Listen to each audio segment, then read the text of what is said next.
Today is Doctor Who Sunday, and that means we sit back, kick back, and relax and talk about Doctor Who. We will be back to the woke, crazy news tomorrow at 4 pm. It's now our time to detox, I guess you could say. Hello, and welcome back to Chat About It. Don't shout about it with me, Rachel, the Queen of the Woke, as crowned by one of my haters, not by myself. Please like, share, subscribe, switch on the notification bells so that you know I'm releasing another video. Thank you to everyone who voted for the Unquiet Dead, which is a Christopher Eccleston Ninth Doctor story. To vote on the current poll, please head on over to the post page, as it's now called, where you can find it. I release a poll most Saturdays at 10 am.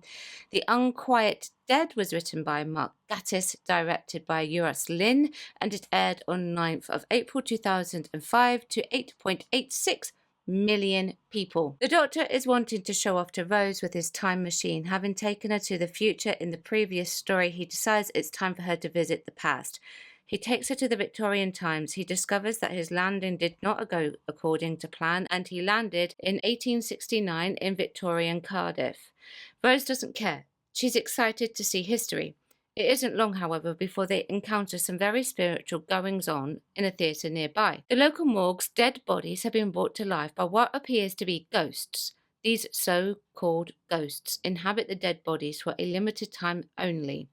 One just so happens to attend the theatre where Charles Dickens is present and telling one of his stories. She fully intended to see him when she was alive. Mr. Sneed and Gwyneth track her down at the theatre using her gift of sight. They attempt to take the body back to the morgue once the ghost has left it, but Rose tries to stop them. They kidnap her and take her back to the morgue as well. The Doctor and Charles Dickens follow them back, and a whole host of events occur in a very short space of time. This story is a good one. It's one of the better ones from Mark Gatiss. I've always liked historical stories in Who more than sci-fi in Doctor Who. This one blends history, well, mostly history, and a little bit of sci-fi. This story does do Doctor Whoing, if that's even a verb, pretty well, I think. It's not the best in the series. I think that still lies with Dalek, but it is a strong third after The Empty Child. The beginning is one of the better openers in this series for sure. It's very much a story set up with, well, immediate effect. The dead are restless. They are no longer quiet. They are reviving themselves, or so we think. It's not a zombie story per se. They don't bite you or anything like that. They just snap your necks of the victims instead, which I don't condone, by the way. Don't go and do things like that. Seeing this is just absolutely wonderful as an opener. They don't waste their time with this. Mark doesn't waste his time with his writing in this story. All the Pieces Matter says, a fine atmospheric cold open which sets the scene for a solid take on the Victorian ghost story with a great performance from Eccleston. It's also very fitting for the time period. The Victorians are obsessed with the dead. Oh, sorry, excuse me, let me change that. The Victorians were obsessed with the dead. In the Victorian times here in the UK, they used to hold picnics in the graveyard, table tipping sessions, and things like seances in their own homes. Now, a little downer that I have with this story is that they didn't play into that enough. This story could have easily been 2 parts with no issues whatsoever. However, they did great with what they did have. Setting it in an actual morgue is a great idea as it added to the tone and the special effects with the reanimated corpses, and that was good for the time when it was filmed and very fitting with Victorian ghost stories. They also kept it set at night. Ghost hunts are always best at night anyway. It would have lost its momentum if it had been set in the day. I like the character of Gwyneth. The idea that there was a character with the gift of sight, which was obviously a common thing back then, something that the Doctor doesn't believe in, was a fun addition. We know, of course, that there's going to be some kind of sci-fi explanation, but I didn't actually realise the impact on the story that this was going to have. We first see her using the site when they go looking for the stiff, as they call it. It's quite a soft introduction into it, actually. I think it sets it up, though, perfectly for later, when Gwyneth scares Rose with her knowledge about her and the future, because she was born on a rift. It feels a bit like Nostradamus, but in a very different way. It leaves you wondering, how can one person know so much? Then on top of that, you get the Victorian seance, which introduces the Gelf. The Gelf had been inhabiting the gas and was stuck. This leads to one of my favourite debates between the Doctor and Rose about morality. The performance of this was very good from both Christopher and Billy. I felt like Rose needed this harsh lesson about a species that can be saved if it's going extinct. In this case, however, do we actually know, or did you know, that the Doctor was actually wrong? I like the disagreements with the Doctor and his companion. We, the viewer, will quite often see it from the humane side of the perspective, because obviously we are humans. The Doctor is not, he is an alien, so he will see it from a much broader perspective. It's like an open your mind type of message without the viewer being told that it's a message. It is interesting to see the Doctor getting it horribly wrong, though.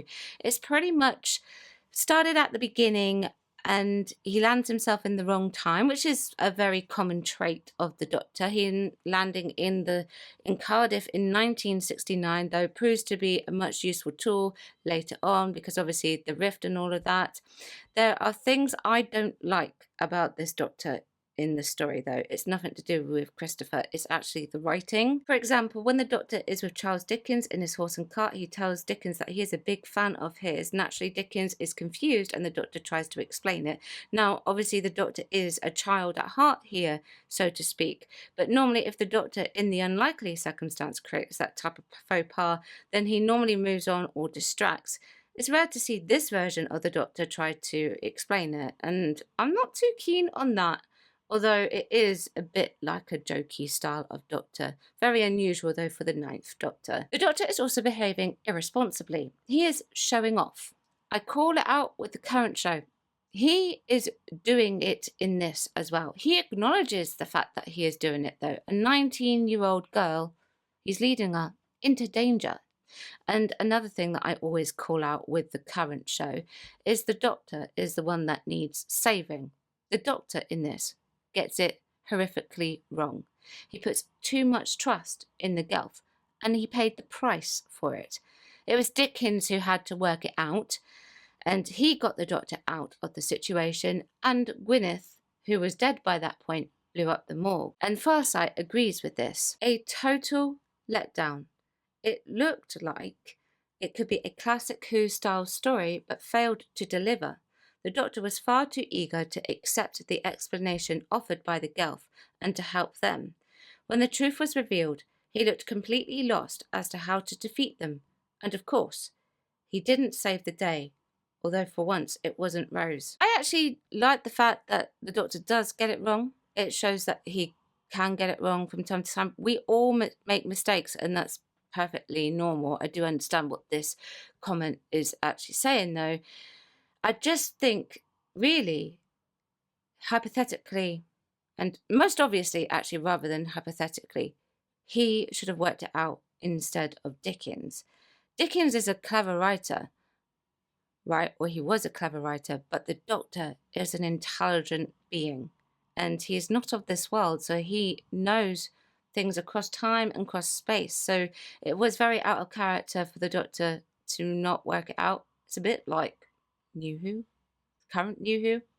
I'm also not keen on the Doctor telling Charles Dickens to shut up, because he believed what he was seeing with the bodies was an illusion. It just seemed a bit out of character. He does, however, acknowledge that he was wrong about doing that, and he apologises. That's something that we don't often get with the New Who Doctor. We got it occasionally with classic Who, but really, fair play in that. He shouldn't have done it, and how it was delivered was absolutely brilliant, actually, but the Doctor just shouldn't have done it, and it was very harsh. It was unnecessary. Now, speaking of Dickens, I would have never thought to have put Simon Callow as Charles Dickens in this, but this was a wonderful move. He's a very good actor. He suited this so much. This story is actually very well cast, and I must say also that I think Billy in this story is starting to come into her own with her portrayal. There's quite a few things that we get from this character. I don't know about you, but when you watch some of the newer stuff, you start to realize things about the old stuff that you really miss or they actually really got right. And this is something that Billy definitely gets right. We haven't had this since Clara, but the sheer awe of the Doctor's time machine, Billy nails it. The shock, wonder, and excitement all rolled into one. And she really does not care that the Doctor gets it wrong. She is experiencing history for the first time. I would love to get into a time machine and go back to that time period and experience it for myself. Brilliant performance from Billy. Really, truly brilliant. The story is a bit rushed, though. This could have easily been a two-parter, or at least had an extra 15 minutes at the end. Like I said, it's one of the better ones from Mark Gatiss. They gave a really good amount of time to the seance, but then they just decided to sort of whiz through the last bit. We needed more jump scares. We needed more danger in this story. The Doctor mentions that Charles Dickens dies in 1870. He tells that to Rose. And they could have actually made a really, really humongous big deal about it, made it a quote unquote fixed point in time that could not be undone, and put the jeopardy on Dickens instead. Have him be the one that was truly in mortal peril, and they had to put a stop to it to make sure that he died in 1870 for whichever reason, obviously. The story is a little bit anticlimactic, I guess you could say. It does try to be a lot like classic. There are a lot of classic elements that have been brought into it, and they execute a lot of things really well. But it just wrapped so quickly that it left me wanting a little bit extra. There's one thing that this story does remind me of, and that is the Big Finish story, Phantasmagoria. And it's funny because I know it's not actually based on that, but there's a fair few similarities that relate to each other. You know, they get taken over by beings, they have seances, and they play at cards and all that sort of thing. Very, very much in that style. But overall, it is a wonderfully atmospheric piece. Lemfire 4952 says one of the Eccleston era's best. Let me know what you think. I know it was a little bit of a short one. I do apologise. I am prepping for the trial of a Time Lord. But chat about it, don't shout about it. We'll be back with crazy woke news tomorrow at 4 p.m. Thank you very much for watching. Bye bye.